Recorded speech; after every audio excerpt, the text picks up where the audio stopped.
I never expected that phone call to change everything. There I was, sitting in my office on the 14th floor, reviewing quarterly reports like any other Tuesday morning. When my phone lit up with my mother's name, my stomach tightened. She hadn't called me in years. My hands fumbled, nearly knocking over my coffee. I hesitated before answering. "Mom?" Her voice was different, strained. "Olivia, is that you?" "Yes, Mom. What's wrong?" I kept my tone neutral, professional. Being a department head at 29 meant maintaining composure, no matter what. "It's your father," she said, her voice breaking. He passed away yesterday." The words hit me like a punch to the gut. My grip tightened on the desk as I processed what she had just said. Dad was gone, and they were only telling me now. The city skyline blurred outside my window. "What happened?" I managed to ask, my throat dry. "Heart attack." A pause. "He was at work, of course." Of course. He was always working, providing for them, supporting my unemployed mother and my 24-year-old sister, Emily, who had never held a job in her life. In the background, I heard Emily's distinctive sobs. My jaw clenched. "Why wasn't I told sooner?" I asked, struggling to keep my voice even. "We were in shock, Olivia. It all happened so fast." "Right, fast." Like the years I spent watching Mom favor Emily while I was pushed aside. "The funeral is on Friday, 2 o'clock. A beat of silence. "Will you come? Would I come?" Dad was the only one who had supported me. He was the one who cheered when I graduated from college, while Mom and Emily were too busy picking out dresses for Emily's prom. He was the one who snuck away during his lunch breaks just to call me. He was the one who visited me when I moved out, always bringing small gifts, always proud. "I'll be there," I said, my voice firm. After hanging up, I sat there, staring at the city below. Memories flooded back. The debate competition Mom skipped to take Emily to a dance recital. The part-time job I got at 16 only for Mom to complain that I wouldn't have time to help Emily with her homework. That was why I left. I put myself through college with scholarships and late-night shifts, found an apartment in the city, built a career. Dad understood. He was the only one who ever did. And now, he was gone. The funeral home was packed. Distant relatives, Dad's coworkers, family friends, faces I barely recognized, all gathered to say goodbye to the man who had worked himself to death at 55. I stood near the back, watching as Mom and Emily took center stage, accepting condolences through their tears. "Oh, Margaret," my Aunt Susan murmured, clutching Mom's hand. "If you need anything, anything at all." Mom dabbed at her eyes with a tissue. "It's going to be so hard without James. He was our only source of income. I don't know how we'll manage." My jaw clenched. Emily let out another dramatic sob, prompting 3 more relatives to rush in with comforting words. I couldn't help but notice her flawless manicure and salon-styled hair. Apparently, unemployment had its perks. "He worked so hard for us," Mom continued, her voice carrying through the room. "And now it's just me and Emily, with no income. I needed air." Outside, the cool breeze steadied my growing anger. 2 weeks ago, Dad had called me, exhausted. "Just finished my second shift," he had said. "Gotta keep the girls comfortable, you know." I should have said something then. Back inside, the last guests were trickling out when Mom stopped me. "Olivia, wait. We need to talk." I followed her into the kitchen, where she turned to me with tears in her eyes. "I know things haven't been good between us. I know I ignored you. Always favored Emily." Behind her, Emily rolled her eyes. "But your father's death made me realize how fragile life is. We need to put our differences aside and be a family again." I wanted to scream. Dad had worked himself to death so they could sit at home and do nothing. While I built my career, they lived off his sweat and sacrifice. The words burned in my throat, but I swallowed them. Instead, I asked, "Is this about money?" Mom's face twisted into an expression of wounded innocence. "How could you think that? Your father left us the house. Some savings. We'll manage. I just want my daughter back. I'm not against reconciling," I said carefully. "But maybe we should take it slow." She forced a smile. "Of course, dear. Whatever you think is best." The drive home was a blur. Sitting in my apartment, I stared at the city lights, wondering if maybe, Mom was right. Maybe Dad's death was a wake-up call. Maybe we could rebuild our relationship, Hadn't she admitted her mistakes? A week after the funeral, Mom called. "I'm making your favorite lasagna," she said, her voice warm and cheerful. Just like old times, I almost laughed. She only ever made lasagna when Emily asked for it. Still, I agreed. When I arrived, the house looked the same as it had during the funeral. Except now, Dad's shoes were gone from their usual spot by the door. Emily was sprawled on the couch, scrolling through her phone. She barely looked up when I walked in. Mom sighed as she pulled the lasagna from the oven. Everything's so expensive now. I nearly fainted when I saw the grocery bill. I sat at the table, waiting. "And don't even get me started on utilities," she continued. "The electric company must think we're made of money." "Have you started looking for work yet?" I asked, keeping my voice neutral. Mom busied herself with the plates. "Oh, sweetie, the job market is terrible right now." Emily finally looked up. "My friends say everything's twice as expensive now. How's anyone supposed to live?" I took a sip of water. You know, when you have a regular paycheck, price increases aren't that noticeable.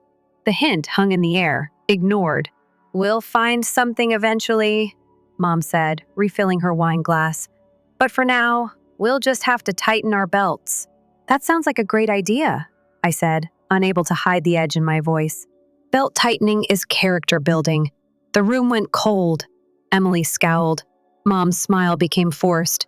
The rest of the evening passed with clipped conversations and awkward silence.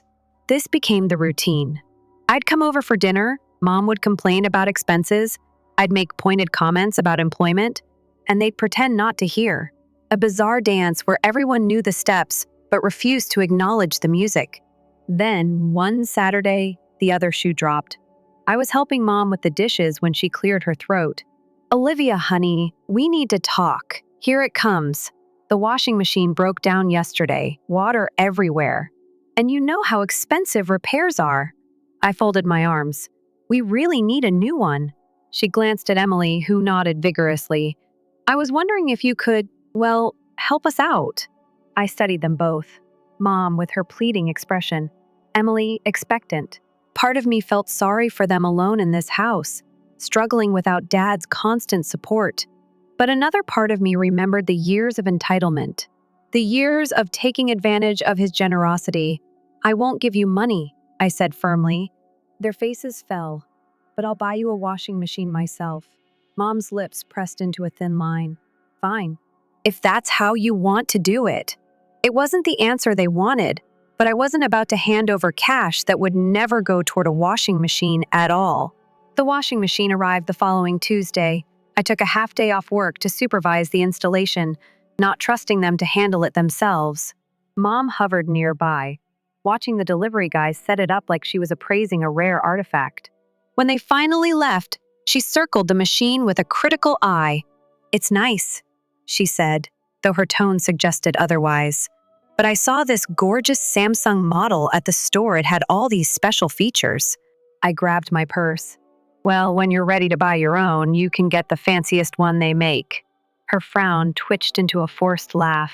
"Oh, I'm just teasing, honey. This is perfect. Really." I didn't believe her for a second. Over the next few months, it felt like everything in that house suddenly decided to break down at once. First, the refrigerator stopped working. Mom called in a panic, saying the repair guy had declared it beyond saving. So, on a rare free Sunday, I went appliance shopping with her. Miraculously, this time, she kept her opinions about price tags to herself. Then the dishwasher gave out. Emily called me, acting as if she'd never heard of washing dishes by hand before. "We can't live like this," she whined over the phone. So I added a new dishwasher to my growing list of expenses. Next was the coffee maker. "Your father always said a house needs good coffee," Mom reminded me, her voice trembling slightly. I couldn't argue with that. Dad had practically lived off caffeine. So, fine. A nice, high-quality model for them. Each time, I made the purchases myself or paid the repair people directly. And each time, Mom would hint about how much easier it would be if I just gave her the money instead. But I knew better. I'd seen too many of Dad's home repair funds mysteriously turn into shopping bags for Emily over the years. The biggest expense came when Mom mentioned, ever so casually, that the old sofa reminded her too much of Dad. He used to fall asleep here. Right after his shifts, she said, staring at it like it carried ghosts. And the cabinets. They just make me sad. They still have his old magazines and books? I sighed. New sofa, new cabinets, new memories. My credit card took the hit, but at least I knew exactly where the money was going. I kept telling myself I was helping them adjust, making their home more comfortable without Dad. But late at night, lying awake in my city apartment, I wondered if I was just enabling the same cycle Dad had spent his life trapped in. A few weeks later, I walked into yet another family dinner, bracing myself for the usual complaints about bills and expenses. But this time, Emily looked different, brighter, almost excited. "I got an interview," she announced, practically bouncing in her chair. "It's for an administrative position at Thompson and Brooks." I nearly choked on my drink. After months of vague promises about job hunting, this was the first concrete step she'd taken. Mom beamed, looking like Emily had already secured a CEO position. "That's great," I said cautiously. "When is it?" "Next week," she replied, pushing her food around her plate. But, there's a little problem. I should have known. "I need something professional to wear," she said, shooting Mom a knowing glance. "First impressions are everything, right? HR people totally judge you on that stuff." I leaned back. "We could go shopping together. I know some great places for office wear." Emily wrinkled her nose. "Laura, I'm 24. I think I can shop for myself." She hesitated, then added, "I already found the perfect suit. I just need the money to buy it. $500 should cover it." I looked between her and Mom, seeing the setup unfold before me. They tag-teamed me for the next hour, Mom reminiscing about how she'd helped me buy my first interview outfit. A total lie I'd saved up for it myself, and Emily gushing about how this job could change her life. Eventually, exhausted and hoping to encourage Emily's apparent job search, I broke my own rule. "Fine," I sighed, pulling out my phone. "I'm transferring $500. But I want to see the suit when you get it." Emily squealed, hugging me. "You're the best big sister ever." A week later, I was scrolling through Instagram when I saw it. Emily, definitely not in an office suit. She was posing at some upscale club, wearing a sparkly red dress that, judging by the price tag I'd seen earlier, cost exactly $500. My blood boiled. I clicked through more pictures. Emily dancing. Emily taking shots. Emily living it up in what was supposed to be her interview outfit. The next morning, I drove straight to Mom's house. Emily was still in her pajamas at noon, nursing what looked like a hangover. She barely looked up when I walked in. "How did the interview go?" I asked sweetly. She blinked. "Oh, good. Really good?" She nodded quickly. "That's wonderful," I said, pulling out my phone. "Can I see the suit you wore?" "You know, the one you bought with my money?" Emily's face paled. "It's, at the dry cleaners." "That's funny," I said, holding up my screen. "Because according to Instagram, my $500 bought you quite a different kind of outfit." Her eyes filled with tears. "You're spying on me?" "It's not spying when you post it publicly." I took a step closer. "You lied to me." "You never had an interview, did you?" "You're so mean," she wailed. "I needed that dress." "All my friends were going to that party and You gave me that money for a job interview." "Olivia," Mom cut in. "Don't be so hard on her. That was it. The last straw." I exhaled slowly, my hands shaking. "I'm done." Emily froze. Mom's face twitched. "I'm done buying your appliances. I'm done fixing your house. And I am definitely done giving you money for fake job interviews." I grabbed my coat, my voice firm. "You're on your own." I walked out, slamming the door behind me. As I drove away, something inside me shifted. I wasn't just angry. I was exhausted. For 3 weeks, I ignored every call, text, and voicemail. Each time their names popped up on my screen, a strange mix of emotions hit me: rage at their betrayal, relief at not having to deal with them anymore. Then December rolled in, bringing the first snowfall of the season. I was reviewing year-end reports in my apartment when the doorbell rang. When I opened it, Mom was standing there, wrapped in Dad's old winter coat. Her voice was soft. "Olivia, can we talk?" I hesitated. The sight of that coat made my throat tighten. Dad had worn it to every school event. Every parent-teacher conference he'd attended alone because Mom was always too busy with Emily. She exhaled, her breath visible in the cold. "Christmas is coming," she said quietly. "Your father always said holidays were for family." Emily peeked out from behind her, looking uncharacteristically subdued. "Please," Mom's voice cracked. "Just 5 minutes." I stepped aside, already wondering if I was making a mistake. I closed the door behind them, already bracing myself. They settled onto my couch while I went to the kitchen, taking my time making tea Dad's go-to solution for everything. The familiar motions helped steady me. Mom cupped the warm mug in her hands. "We miss you," she said softly. "The house feels empty without you visiting." Emily nodded, staring into her tea. "I'm sorry about the dress thing," she mumbled. "I shouldn't have lied. I studied her." Was she actually sorry, or was this just another performance? The anger that had fueled me for weeks didn't feel as sharp anymore, replaced by something heavier. Exhaustion. Sadness. Maybe even a sliver of guilt. Maybe Dad would have wanted me to try again. Mom reached for my hand. "I just want us to be a family again," she whispered. "Your father would have hated seeing us like this." We sat there for an hour, really talking. Mom shared stories about Dad I'd never heard before. Emily showed me pictures from what she claimed was her actual job search. And for the first time in a long time, it felt normal. Like maybe things could be different. Maybe we could build something new from the wreckage. The next day at work, my phone buzzed with a notification from my bank. A $300 charge at Nordstrom. I froze. Before I could process it, another notification popped up, $450 at Saks. My stomach dropped. I opened my banking app, my hands shaking. More transactions, all within the last hour. High-end clothing stores, luxury brands. I felt sick. Then it hit me. Emily had asked to use my bathroom before they left. She must have gone through my purse. I checked the time, 3:45 p.m. The workday wasn't over, but this couldn't wait. I grabbed my coat, told my assistant I had a family emergency, and headed straight for Mom's house. I didn't bother knocking. Emily was sprawled across the new sofa I'd bought them, surrounded by shopping bags. She barely looked up from her phone. "Give me back my credit card." My voice was deadly calm. Mom appeared from the kitchen, drying her hands on a dish towel. "Olivia, honey, why are you making such a scene?" I turned back to Emily. "You stole from me." She rolled her eyes and reached into her designer purse, probably purchased with my stolen card, before tossing it onto the coffee table. "Fine. Here's your precious card back. I just needed some stuff for the Christmas party, and you've been so stingy lately." Something inside me snapped. "Stingy?" I repeated, my voice rising.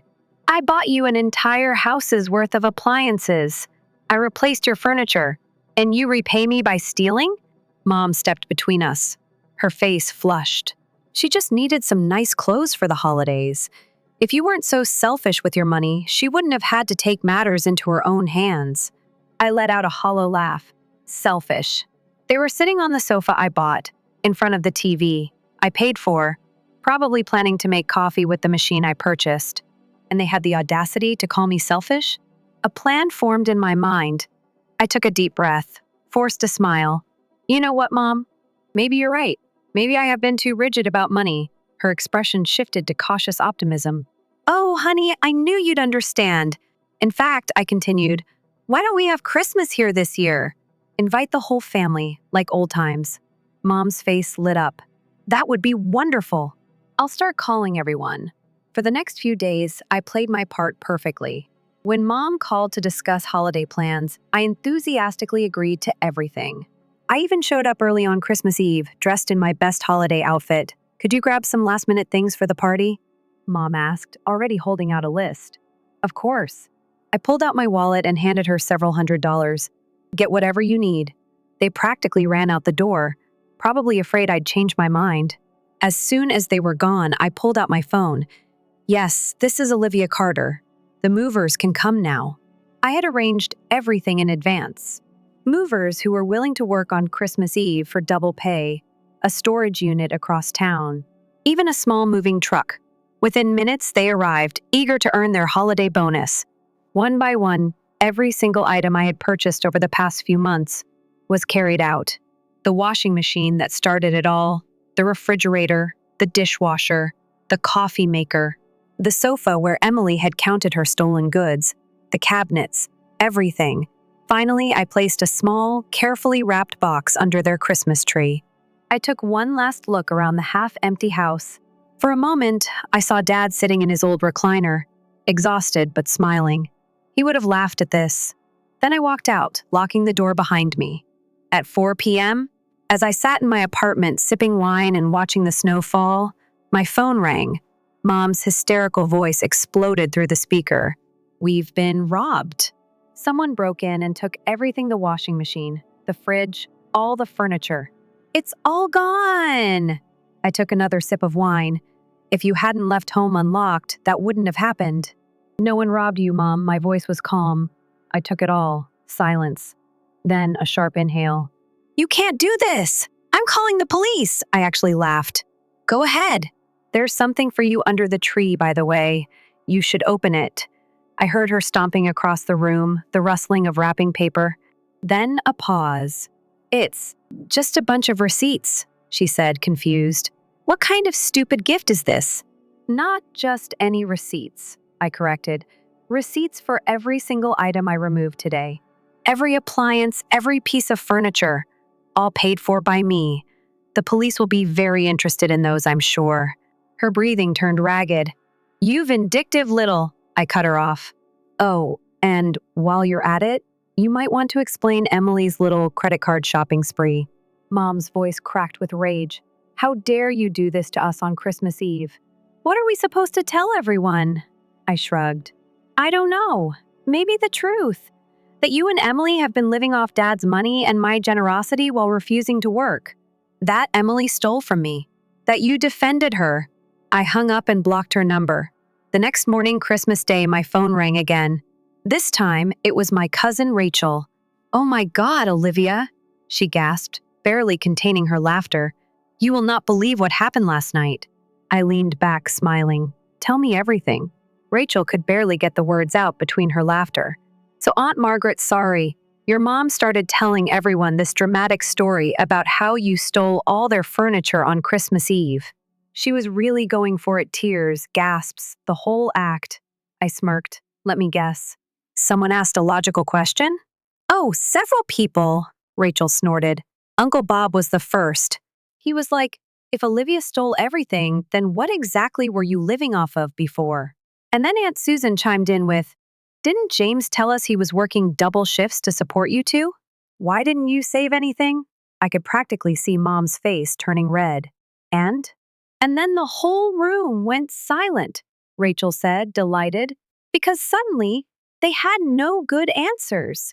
She tried to say you robbed them, but when she mentioned the receipts, Uncle Bob actually laughed. He told her, "That means it wasn't yours to begin with."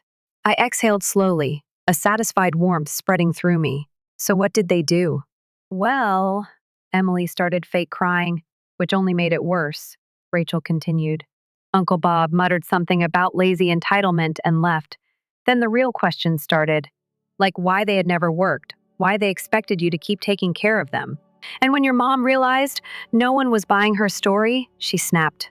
Told everyone you were a cruel, heartless daughter who abandoned her family." "Of course she did." "But no one was on her side," Rachel said. "I mean, people liked your dad.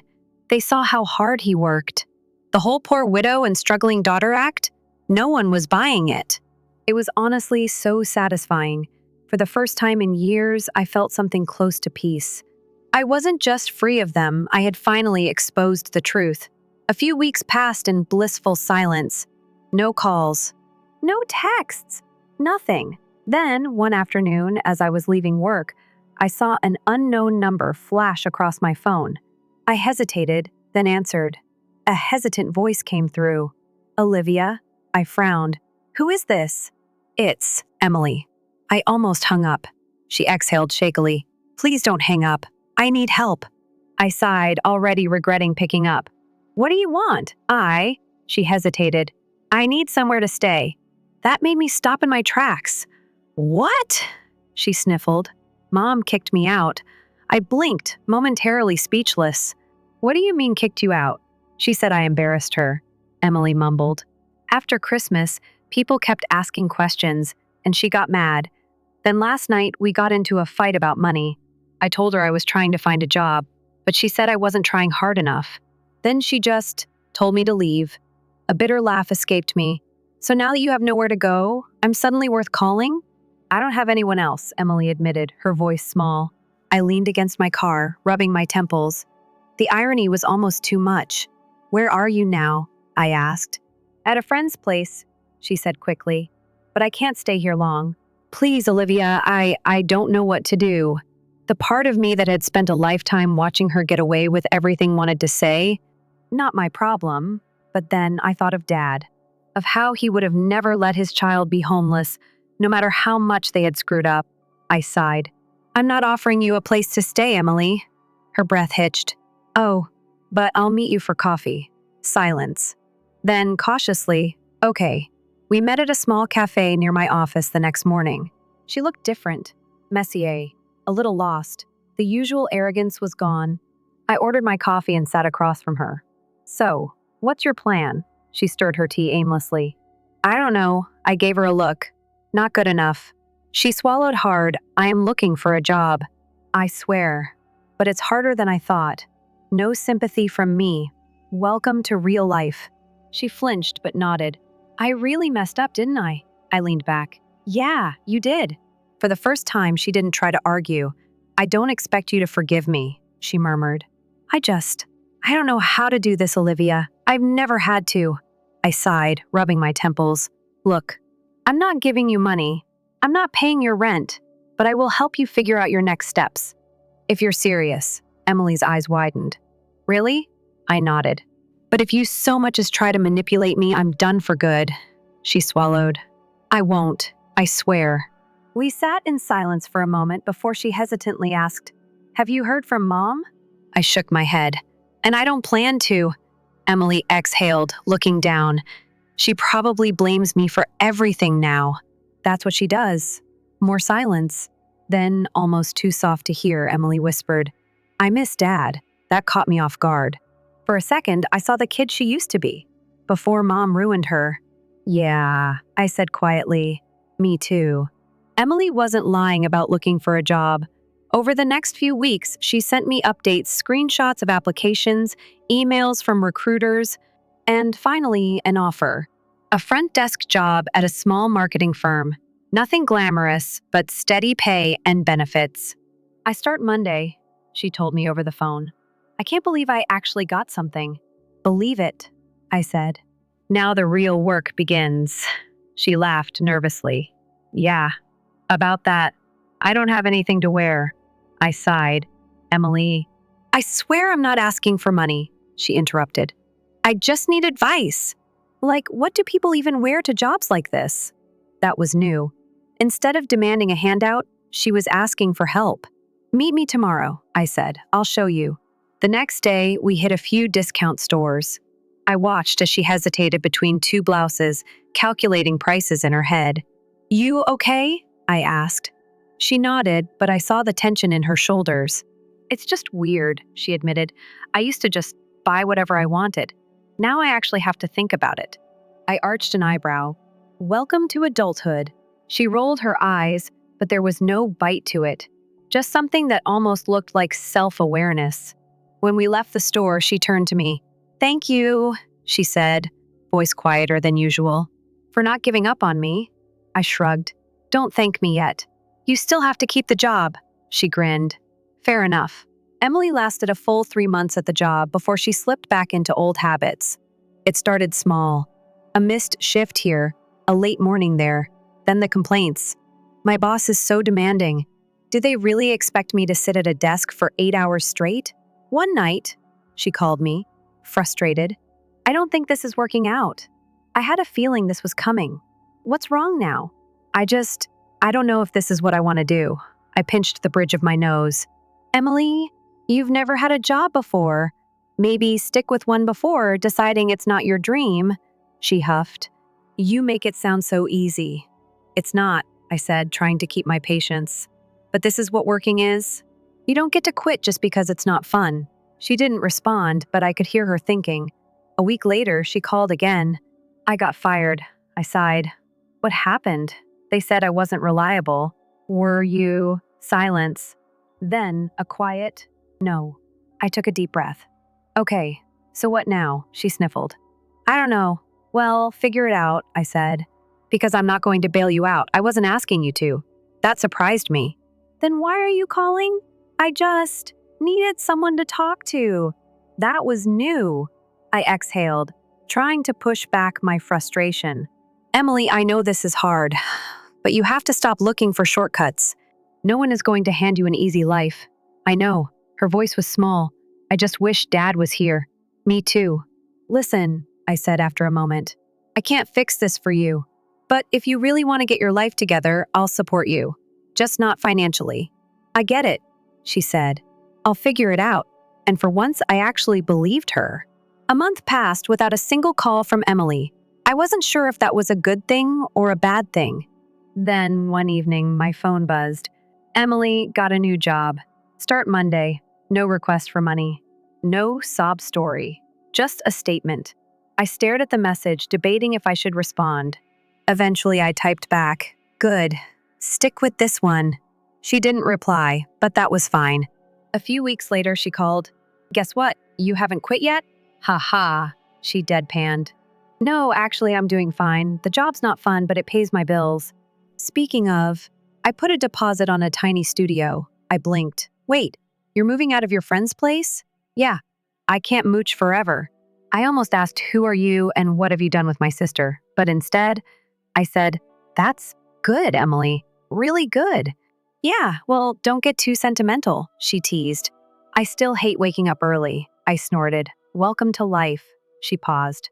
Hey, I was thinking, maybe we could get coffee soon? Not because I need anything, just to catch up. I hesitated, then nodded. Yeah, I'd like that. A few days later, we met at the same cafe as before.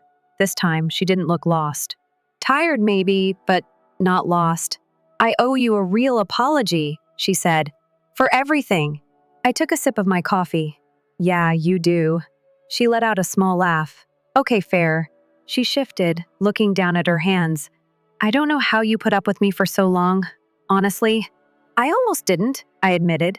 She nodded. I get it. I was awful. But I am trying, Olivia. And for the first time, I believed her. As we left, she hugged me an actual, real hug. See you soon?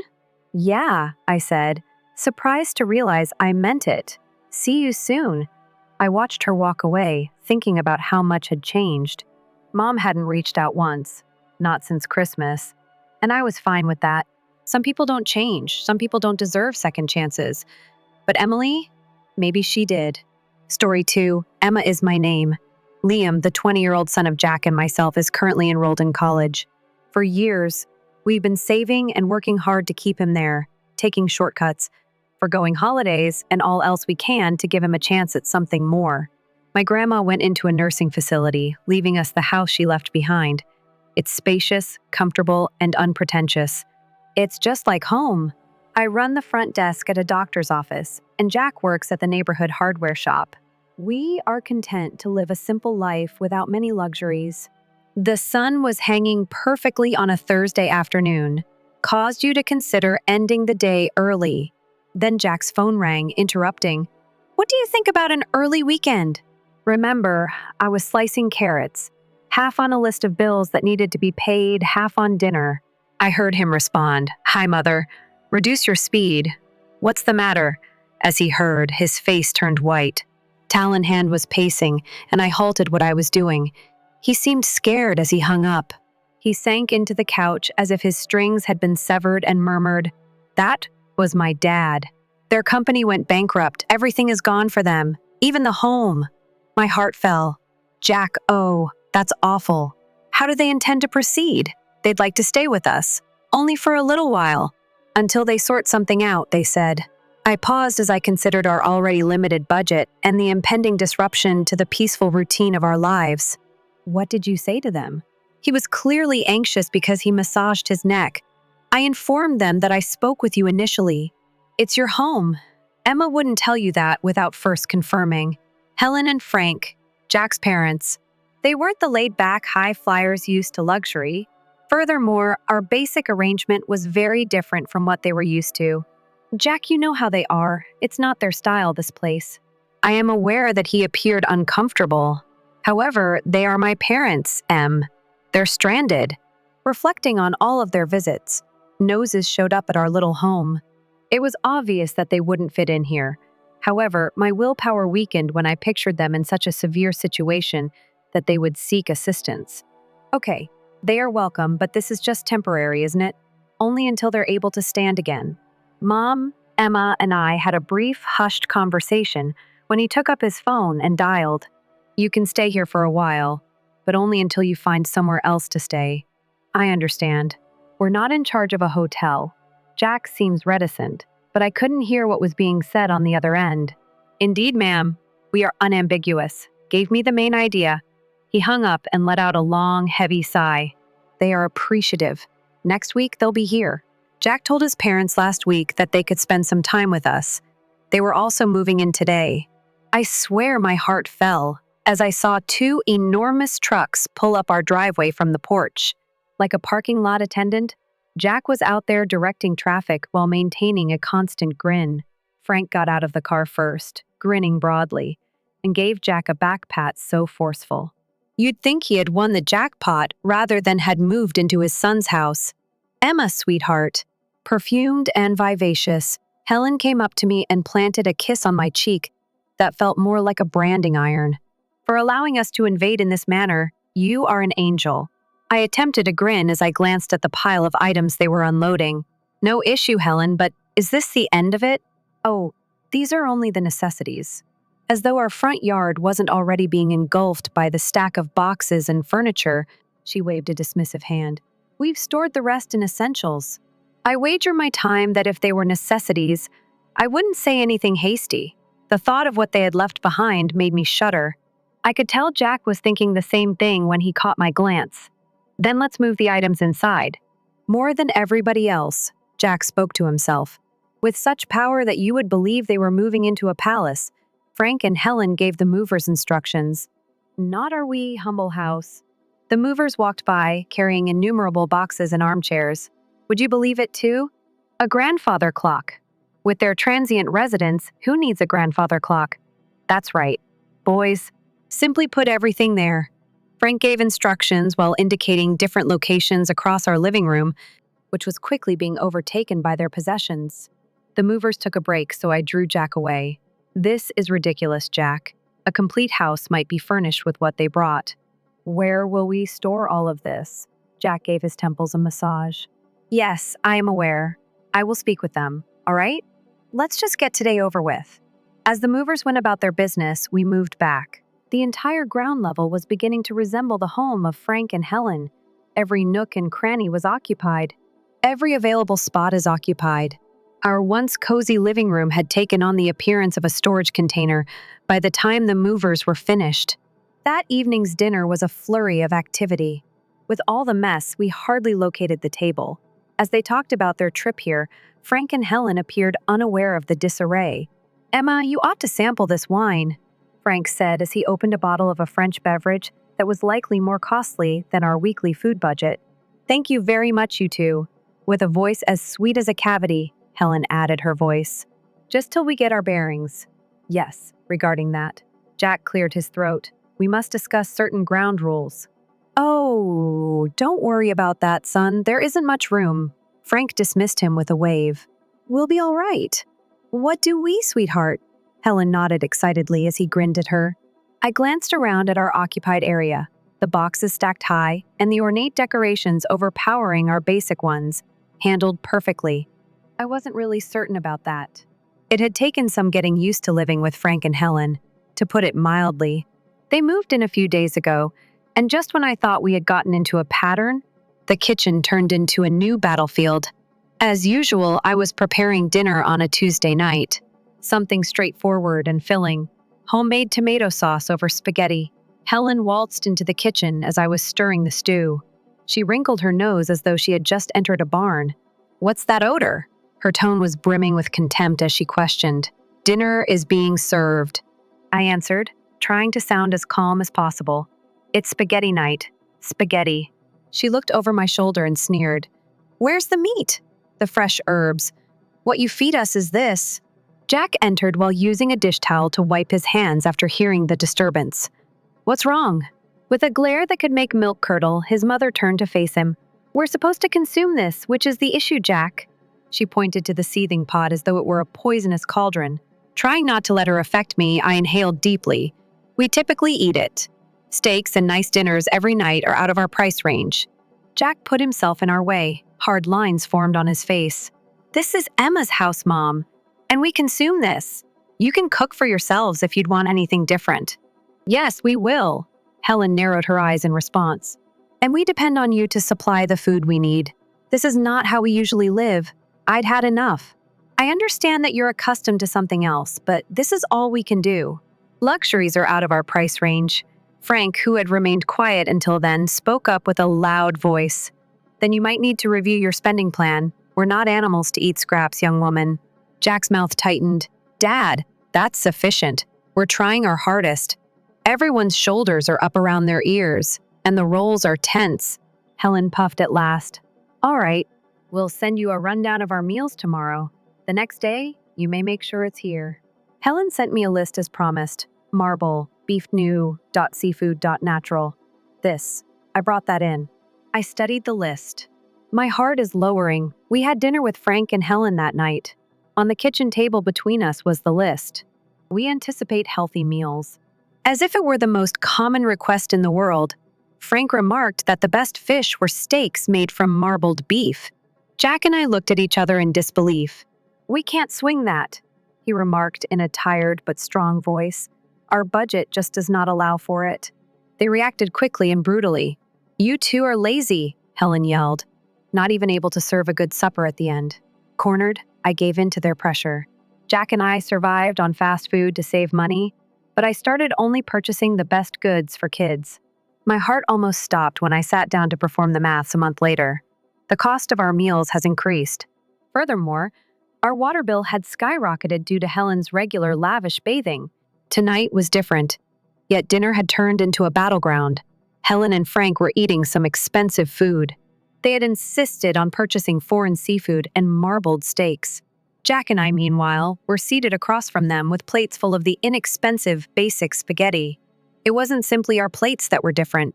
Every day, as they enjoyed another bite of their pricey meals, it was separating us more and more. I was at my breaking point. This must end. My voice was thick as I spoke. Halfway to her lips, Helen glanced up at her fork. Now, what are you discussing? We cannot continue to live this way, eating separately, distinct meals. It's absurd. We're keeping to what we can afford, and everyone in this family will eat the same from now on. The loud sound of Frank's laughter annoyed me. Do you think we'll eat that slop? It's not slop. Dinner is being served. We eat it. With my patience ebbing, I fired back. An expression of frown took the place of the amusement on Frank's face. Helen added, her voice piercing and accusatory. How are you able to be so lazy and greedy? It's not that difficult to cook good cuisine. With expectant looks on their faces, they both turned to Jack. Will you allow her to speak to us in your own home in this manner? The final straw was that. The dishes jumped as Jack's palm smashed down on the table.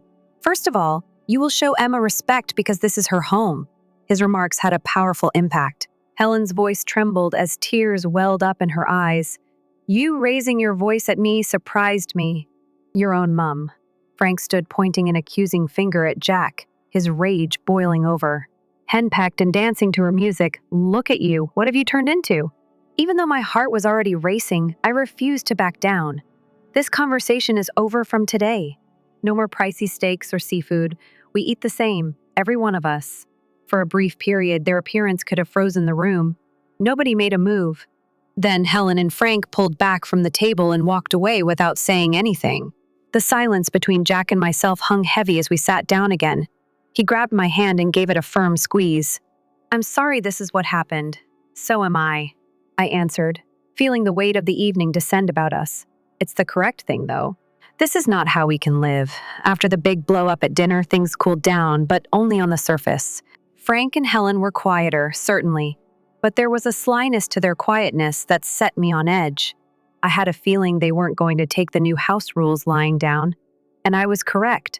It began quietly. After eating sandwiches for lunch a few days later, I was tidying up when the doorbell rang. I cleaned my hands on a towel and went to the front door, thinking I may see a neighbor or a box. But when I opened it, a delivery man was standing there with a big, fragrant bag from a fancy restaurant in town. He looked at his clipboard and stated, "Delivery for Emma." I was puzzled. There must be an error. This wasn't ordered by me. Just suddenly, Helen stood behind me. She smiled a little too broadly. "Oh, I took the liberty of ordering for us. We deserved a good supper, in my opinion, after all the recent agony." I scowled as I reluctantly accepted the bag. "We discussed this, Helen. We are reducing spending." She shrugged her eyes, avoiding mine. "Dear, I assumed it was on your tab. It was my error." Jack heard us and came in from the kitchen. "What's happening?" "Your mother believed we deserved a costly lunch," I remarked, feeling as though the bag was suddenly heavier in my hands. Jack's expression stiffened. "Mom?" We concurred. "Don't do this again," Frank's voice booming. He entered the corridor. "What's a little lunch going to hurt? We can't be expected to live monastic lives indefinitely." As I placed the bag on the table in the foyer, I could feel my fury rising. It goes beyond lunch. It's every meal and every additional cost. We are unable to pay. We promise to stay inside our budget. Helen's expression grew icy. "Well, I guess we won't bother if you're going to fuss over such a basic meal. Next time?" Jack squeezed his nasal bridge. "It's not just about the dinner. It's about honoring the rules of the house. You can no longer continue to act behind our backs." After a few more minutes of back and forth, Frank and Helen left the pricey, uneaten meal on the table and retired to their room. Jack and I glanced at one another, the tacit agreement hovering between us that this couldn't go on. "I'll give the restaurant a call, let them know what's going on, and cancel any more orders that were placed without our permission." I picked up the phone and said. Jack gave a nod. He clenched his jaw. "I'll speak with them once more. This sly behavior must end." Following the event involving the unapproved meal, the peace didn't last long.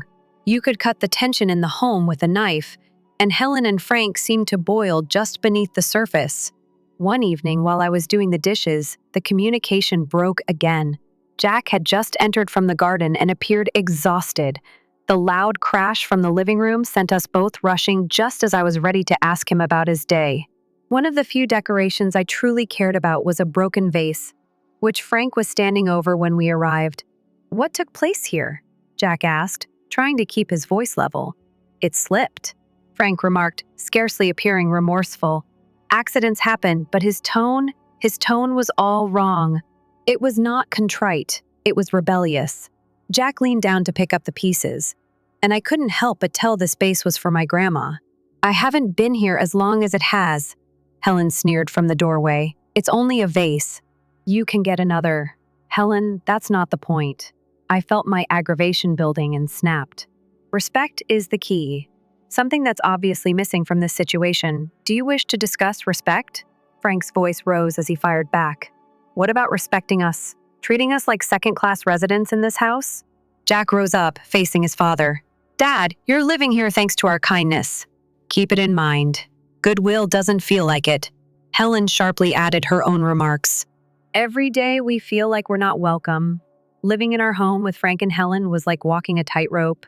However, one night drove me over the edge. The dining table where we were seated had been the scene of innumerable conflicts.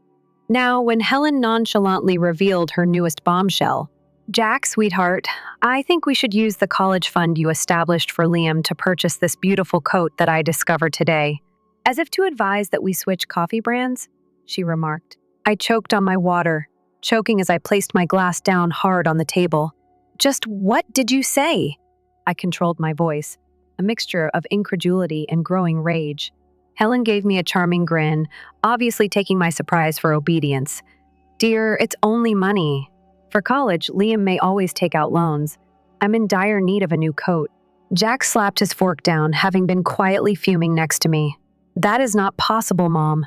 The funds are intended for our son's schooling. There's nothing else we're doing with it." A frown distorted Helen's face. "How can you turn down a straightforward request from your own mother?" "It's not easy.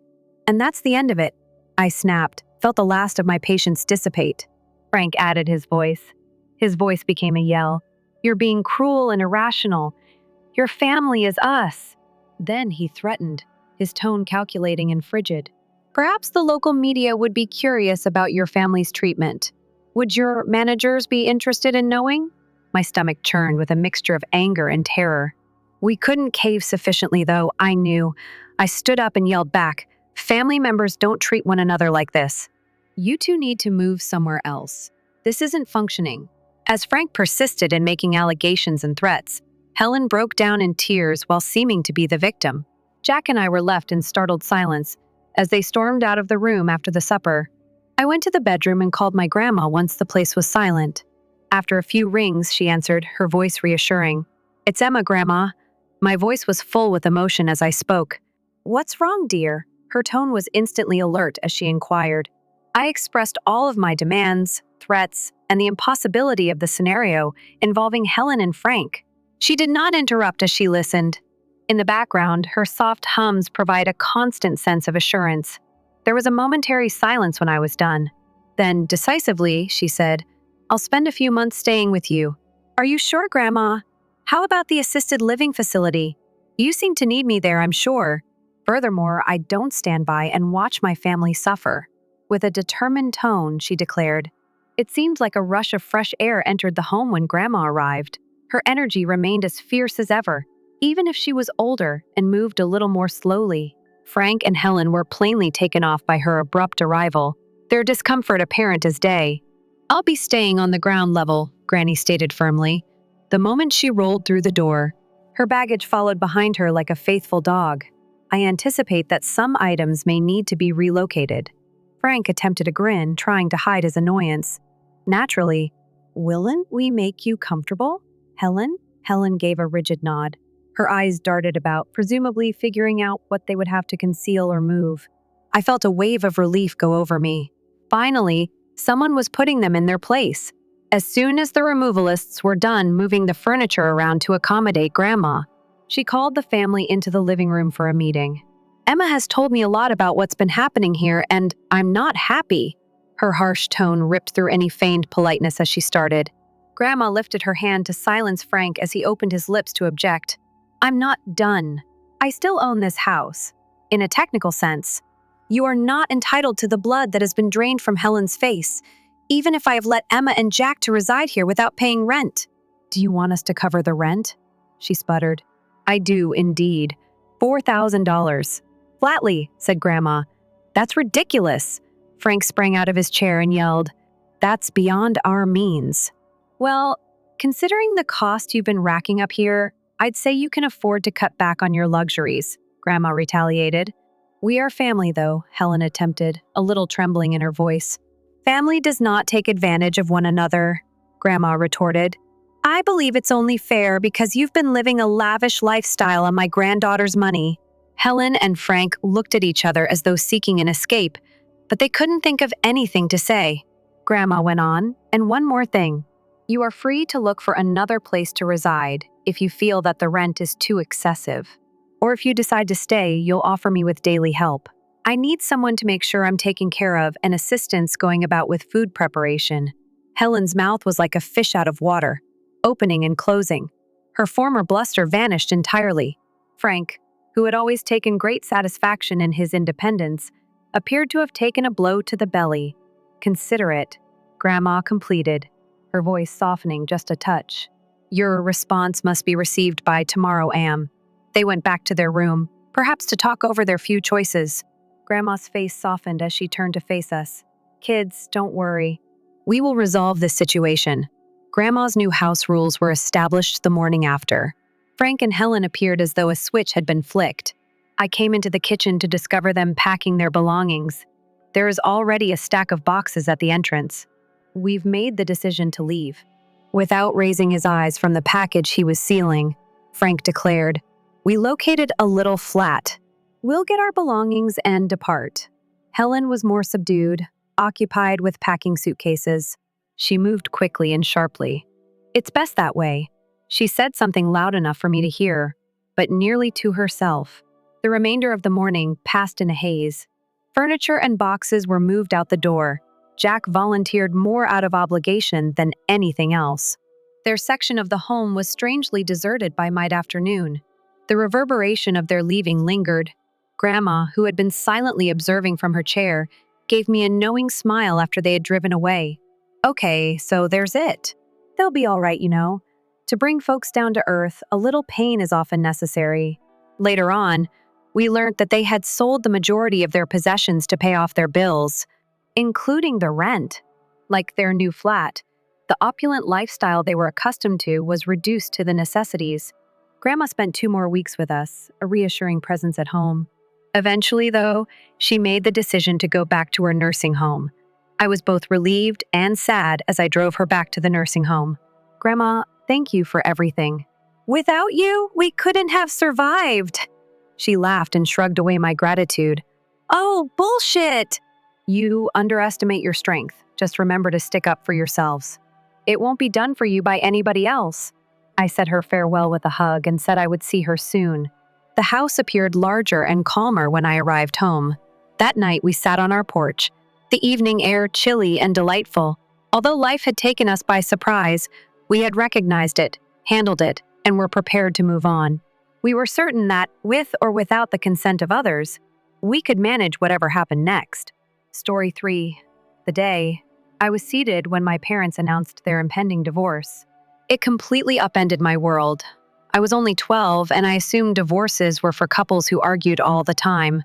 You know, the ones that shouted about money and smashed doors. But my parents were always extremely courteous to each other. I assumed they were simply busy, even though it had been a long time since we had gone on a family outing. My mother said, Candy, in an oddly serene tone, I have something to share with you, as does your father. I looked at them, sitting there on the couch, a cautious gap between them. Dad cleared his throat. We've decided to get divorced, he said, like he was announcing we were having pizza for dinner. I blinked, waiting for the punchline, but it never came. What? I eventually managed to squeak out. However, why? Mom leaned out and rubbed my hand. Sweetheart, sometimes people grow apart. Me and your dad, we wish to be with other folks that we have found. Dad nodded. I'm about to move out. You'll occasionally stay with me, but you'll live with your mother, too. I sat there attempting to comprehend this shock. My parents were leaving each other for other people, and I was expected to. What exactly? Accept it. Who are these other people? I asked, my voice sounding small and far away. Mom smiled, and I realized for the first time how it didn't quite reach our eyes. Soon you will meet them. My friend has 2 daughters about your age. Won't it be nice? Good. I was supposed to think it was good that my parents were blowing apart our family. My partner has a son as well, as if to sweeten the pot, Dad added. I jolted to my feet, almost toppling the coffee table. News is not what I want, brothers or sisters. I desire that we remain together. I hurried to my room, threw myself on the bed, and slammed the door. I could hear them talking in low voices downstairs, probably figuring out how to rearrange my life some more.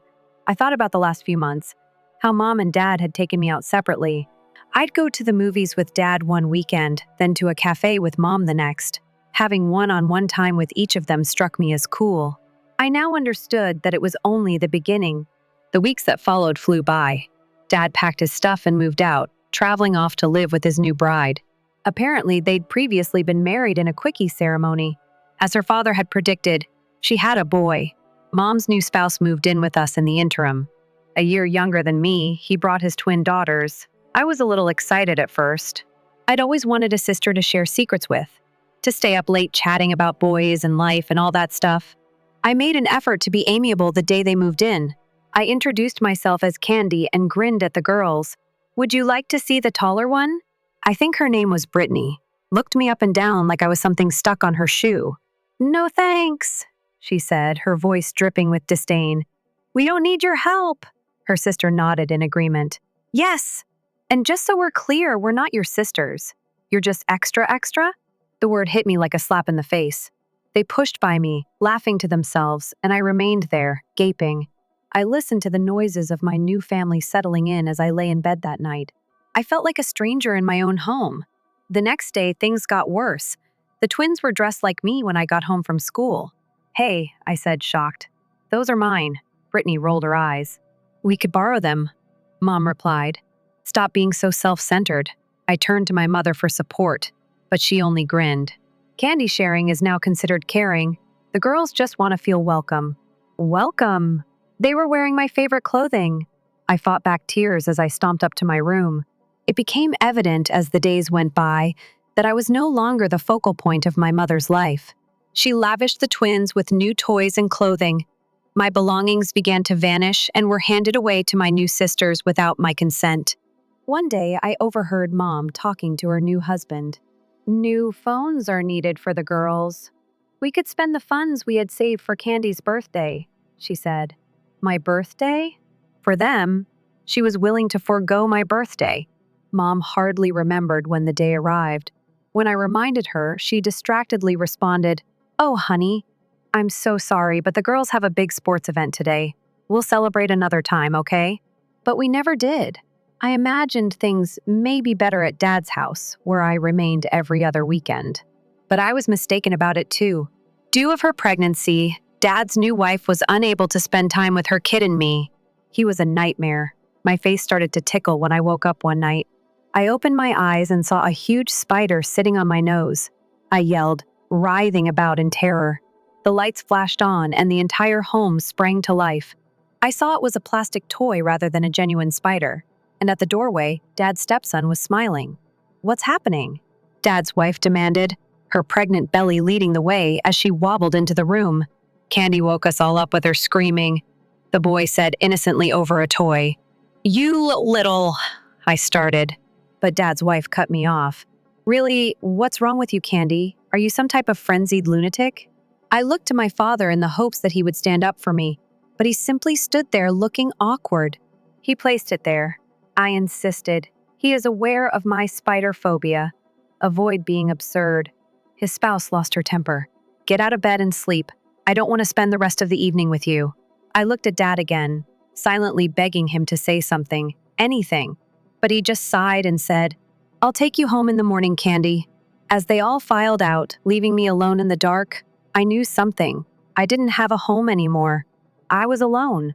Life at Mom's place didn't get any better. Mom's unceasing attention and praise gave the twins the confidence to act cruelly. My favorite mug was broken on the kitchen floor when I got home one afternoon. The twins appeared as innocent as angels as they stood there. Brittany's voice was syrupy sweet as she said, Oh, Candy. We sincerely apologize. It slipped when we were only attempting to make you some tea. I knew it was a lie. They had never made me tea, much less done anything kind for me. However, Mom and my stepdad entered before I could speak. What's happening? Observing the mess on the floor, Mom inquired. Candy broke her cup. The other twin piped up. She got enraged and crushed it. My stepdad's face darkened without a word. He took my arm and dragged me to the little storage room at the end of the corridor. It was gloomy and musty, packed with old cartons and neglected stuff. He pushed me inside and said, You'll stay in here until you learn to control your temper. However, I took no action. I cried, but he just shut the door, leaving me in darkness. I heard giggling outside the door. It was the twins. Hello, Candy. One of them called through the wood. Did you realize there are a lot of spiders in this room? Large, hairy ones that emerge at night? Trying not to freak out, I crouched in the corner.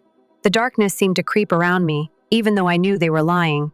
I jumped at every small sound. Hours went by. Nobody came to let me out. Not even Mom. When the door finally opened, it was morning. Mom stood there looking exhausted. I hope you've learnt your lesson, she said.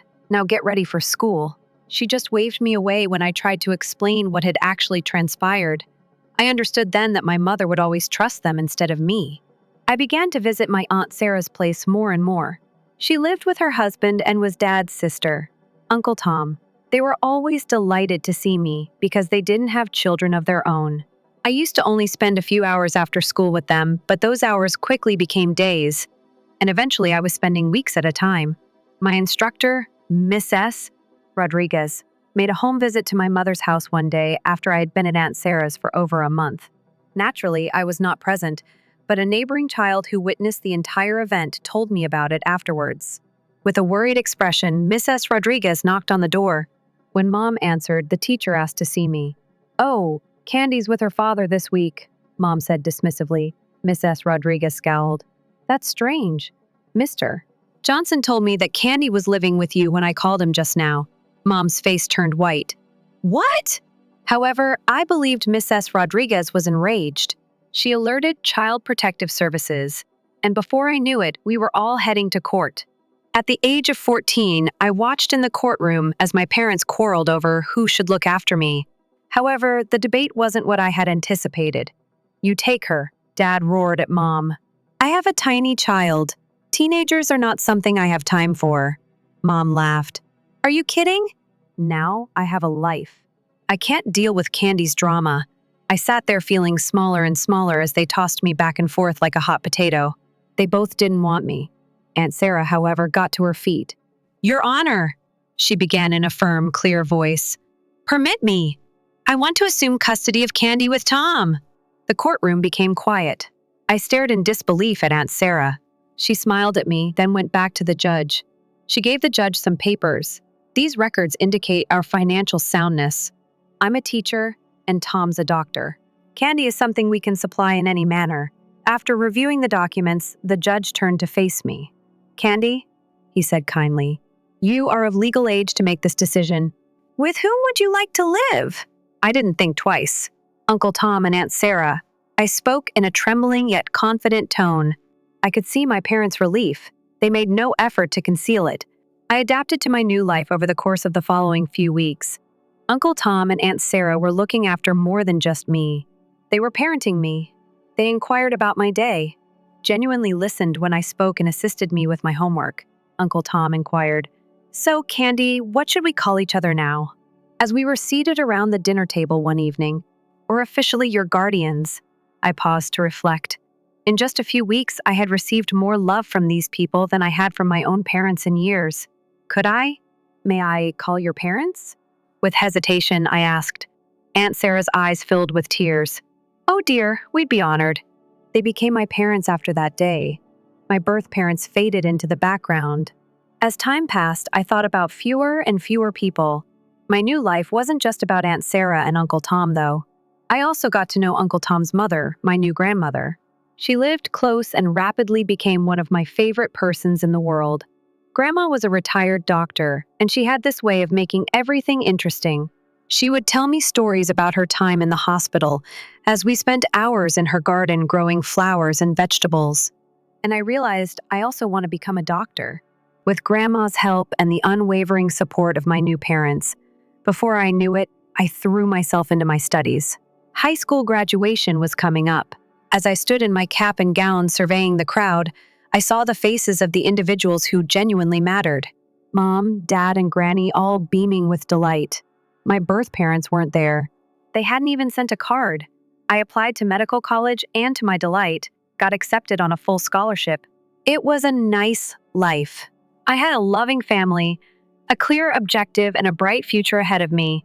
3 years went quickly in a frenzy of lectures, late-night study sessions, and clinical rotations. Every time I put on my white coat, I felt a thrill of satisfaction knowing I was living the ideal. Grandma had helped nurture. That's why when Mom and Sarah called me that rainy Tuesday afternoon, I knew something was terribly wrong before she even spoke. "Candy? Honey," she said, her voice cracking. "It's grandmother. She's gone." The world stopped whirling. Grandma, lost. It couldn't be. We had plans to review my latest paper this weekend. In a year, she was meant to attend my graduation. The following several days passed in a whirl of emotions and whispered discussions as we gathered for the burial. I felt like a small girl again, bewildered and afraid, standing between Mom and Dad, Aunt Sarah and Uncle Tom. But then came the reading of the will to my beloved granddaughter, Candy, the lawyer read. "I leave my whole estate, including my house and all my money, consisting of $1980. Oh. I gasped, looking around the room in shock. This had to be a mistake. But Mom and Dad were nodding, little grins on their tear-soaked cheeks. "Grandma talked to us about this," Dad explained later. "She was concerned about giving you a strong start in life. We both agreed that it was the proper course of action. As the dust cleared and I attempted to come to grips with my unexpected fortune, life threw me another curveball. My phone started ringing with unexpected numbers. I was so shocked when I finally answered one that I almost dropped the phone. Candy. Hello. It is. It's your mom. It had been years since I heard her voice. She hurried on before I could answer her. You've been on my mind a lot lately. How are you? Where do you study? Over the coming days, we ought to catch up. Similar calls came in from my birth father. Suddenly, they were both passionately interested in my life, asking to meet, talking about how much they missed me, confused and a little suspicious. I mentioned it to Mom and Dad over dinner one night. They started giggling, which surprised me. Candy, oh Candy, Mom said, wiping tears of mirth from her eyes. I hate to tell it, but I suspect they could have gained wind of your inheritance. I wanted to pretend that I had never received those calls, to disregard them. However, there was an intriguing aspect that I believed I had long ago forgotten. How would it feel to see them once more? To demonstrate to them the woman I had become on my own. Perhaps, maybe I should meet them, I said slowly, just to see what they want. Mom and Dad exchanged a glance. If that's what you want to do, we'll support you, Mom said. But be careful, sweetheart. People may surprise you, and not usually in a good way. The following day, I was standing on the porch of the house I had known since I was a child. I took a deep breath and rang the doorbell. The door swung open, and there she was, my biological mother. We merely gazed at one another for a while. Candy, she took a breath. Tears were streaming from her eyes. Oh, my darling daughter. She drew me into an embrace that felt stiff and uncomfortable across her shoulder. I could see my stepfather and the twins hovering in the background, plastered on smiles on their faces. Come in, my mother encouraged, urging me inside. It was a peculiar dinner. The twins were sickeningly adorable, a far cry from the harsh females I recalled. Thank you very much for being here. Candy, one of them. I feel sorry. Brittany, I believe we've missed you so much. I noticed a flicker of annoyance in her eyes that belied her words, but I merely smiled and nodded while we ate. The topic of conversation changed. With a dramatic sigh, my mother looked around the dining room. She shook her head and remarked, "This old house? Hasn't it seen better days? The roof has to be replaced, and don't even get me started on the plumbing." I sipped my water without uttering a word. Naturally, my stepfather added that the daughters would soon be attending college. Well, you know how pricey it can be. I pretended to be quite interested in my mashed potatoes. It's really unfortunate, my mother said, her tone brimming with phony worry. The daughters are quite intelligent, but given our financial circumstances, she trailed off while giving me a hopeful glance. I looked her in the eye steadily, but remained silent. The quiet dragged on, becoming more awkward by the moment. At last, I made the decision to shift the topic. Brightly, I said, I've been wondering, what grades did I have at the end of high school? I can't recall exactly. The hue vanished from my mom's visage. She opened and closed her lips a few times, appearing like a fish out of water. I mean, I do. It was a very long time ago. My version, however, was verified. She had no idea about my life, my accomplishments, or my challenges. She only knew that I was wealthy.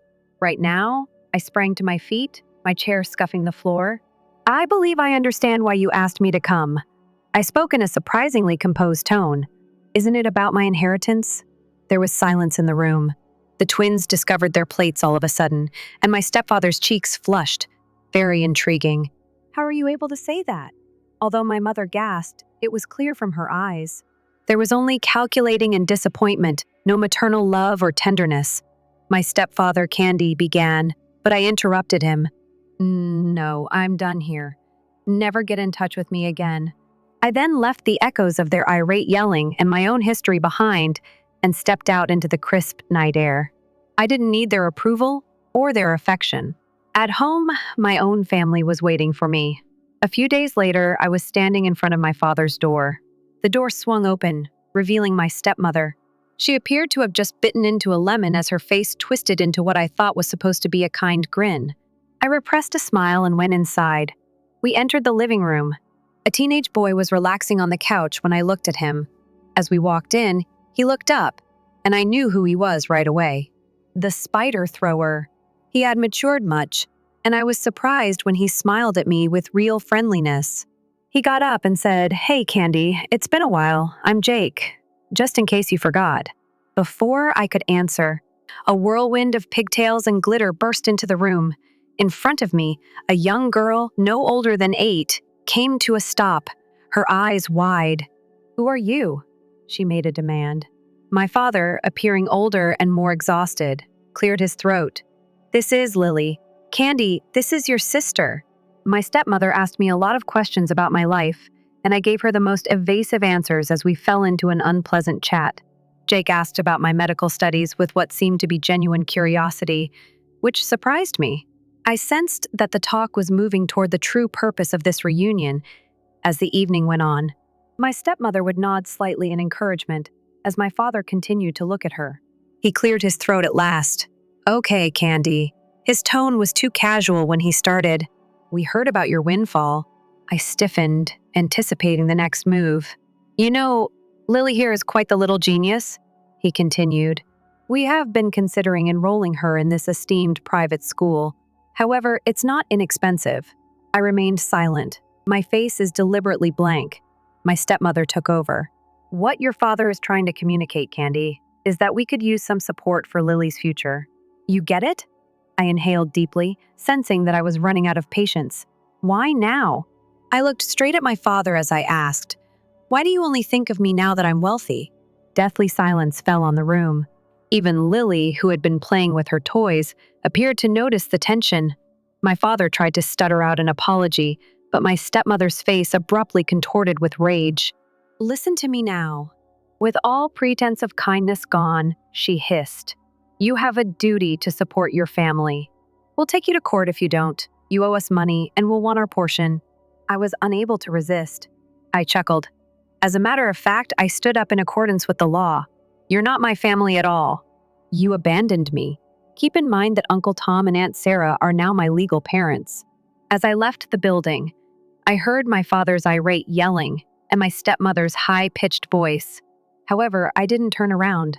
I felt a range of feelings as I got into my car and drove off, including grief, rage, and most of all, relief.